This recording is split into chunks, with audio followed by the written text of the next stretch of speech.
Hello welcome everyone, कैसे हैं आप सब? कैसी चल रही है आपकी तैयारी? और हम हमारे सब्जेक्ट कंपैरेटिव पब्लिक लॉ के लास्ट टॉपिक के ऊपर आ चुके हैं, which will be dealing with open government right to information. This class will be divided into two parts. The first part will be dealing with your open government principles and RTI in USA and UK. The second part will be dealing with open government and RTI based in India.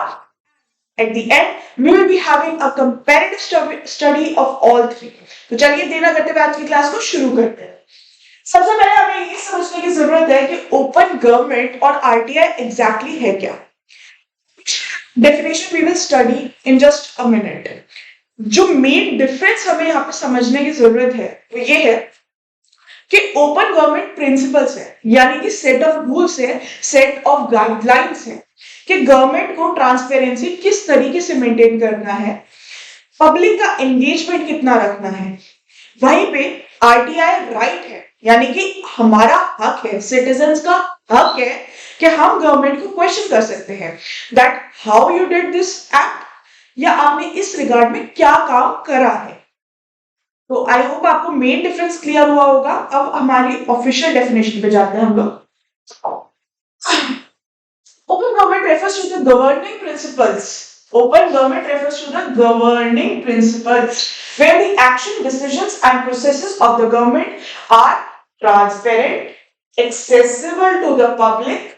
It involves proactive disclosure. Proactive यानी खुद से disclosure of information, encouraging citizen engagement encourage करना and fostering collaboration between government and public.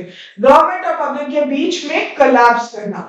की principles से क्या क्या होगा? Transparency, participation और कोलैबोरेशन। आई होप आपको ये चीज क्लियर हो गई होगी। चलिए नेक्स्ट पे चलते हैं। आरटीआई हमारा डील करता है right to information is the legal right of citizens to access information held by public authorities. Public authorities के पास जो इंफॉर्मेशन है उसको पता करने के लिए, पूछने के लिए, कोई भी एक गवर्नमेंट का प्रोजेक्ट चल रहा होगा। अब उस गवर्नमेंट प्रोजेक्ट के अंदर गवर्नमेंट ने कुछ एक पर्टिकुलर डिसीजन लिया है जो पब्लिक एट लार्ज को अफेक्ट कर रहा है। मान लीजिए कोई रोड कंस्ट्रक्शन होना है, कोई हाईवे कंस्ट्रक्ट होना है। अब हाईवे कंस्ट्रक्शन एक रेजिडेंशियल एरिया से गुजर के जा रहा है।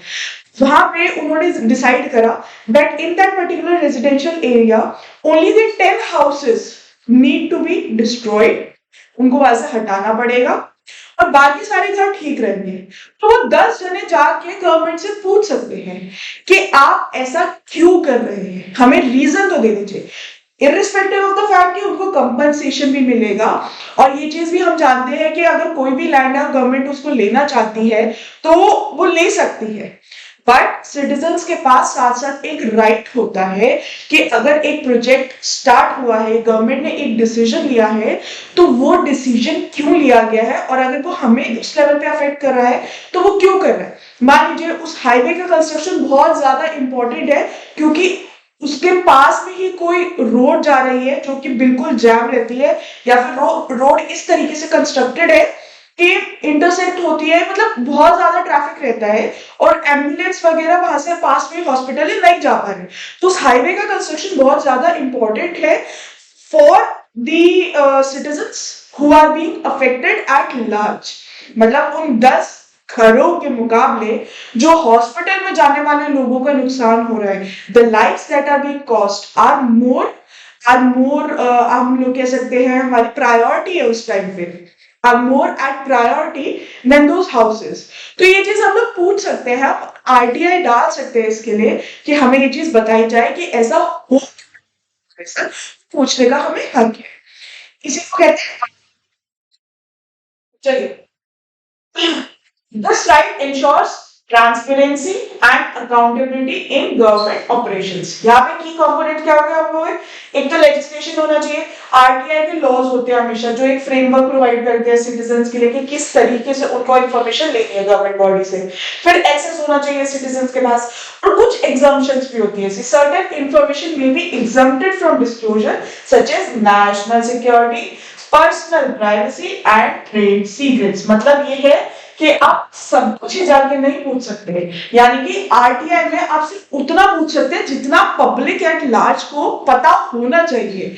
किसी का नुकसान हो या अपना फायदा करे, वो चीज आप आरटीआई के अंदर इंक्लूड नहीं कर सकते। अब हम लोग यूएसए के बारे में डिस्कस कर लेते हैं। सबसे पहला ओपन गवर्नमेंट है यूएसए के अंदर। इसके ओपन गवर्नमेंट के की प्रिंसिपल यहाँ पे क्या है? ट्रांसपेरेंसी है, पार्टिसिपेशन है और कोलैबोरेशन है। यही मेन हम लोगों ने की प्रिंसिपल्स ओपन गवर्नमेंट के भी पढ़े हैं। इम्प्लीमेंटेशन किसके साथ है? Led by the US general services administration GSA, collaborating with federal agencies. इस पीपीटी में, इस स्लाइड के अंदर जो इंफॉर्मेशन आपके यहाँ लिखी जाती है, that information is more than sufficient to attempt the questions in your exam. इससे ज्यादा आपको इसके बारे में जानने की जरूरत नहीं है।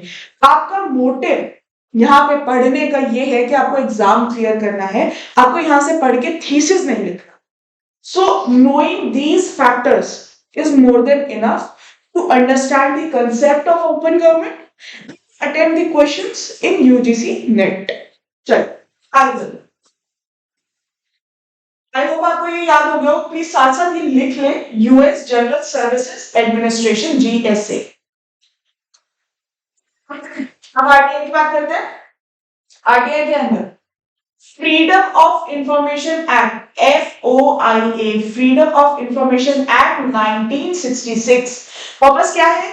Provides the public the right to request access to federal agency records. Federal agency के जो रिकॉर्ड्स है उसको एक्सेस देता है ये। एग्जाम्पशन क्या है इसके अंदर? टोटल 9 एग्जाम्पशंस है, जिसके अंदर नेशनल सिक्योरिटी और पर्सनल प्राइवेसी भी इंक्लूडेड है।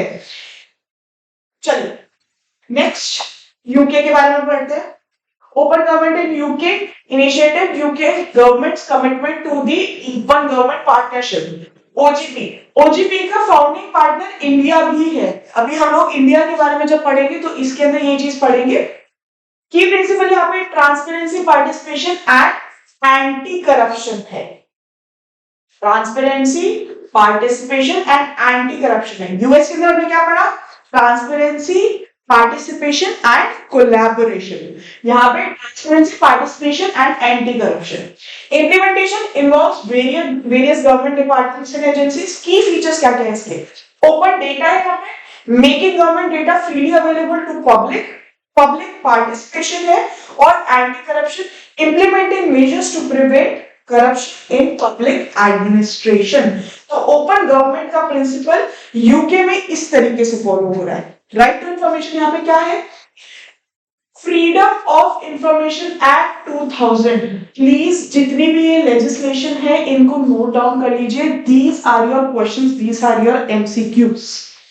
Okay, purpose provides the public the right to access information held by public authorities, exemption certain types of information, national security, law enforcement की भी यहाँ पे एग्जाम्पशंस आ जाते हैं डिस्क्लोजर के अंदर। आई होप आपको इतना क्लियर हो गया होगा, को प्रिंसिपल क्लियर हो गया होगा यूएसए का और यूके का जो ओपन गवर्नमेंट को लेकर है, और आपको राइट भी क्लियर हो गया होगा कौन सा लेजिस्लेशन वर्क यूएस और यूके को राइट टू इंफॉर्मेशन को लेके आप लोगों ने वो चीज भी नोट डाउन करनी होगी। इनके ईयर्स को जरूर याद रखें एंड आई होप आपको कोई और डाउट नहीं है। If you have any other doubt please leave them in comment section. Thank you so much and all the best.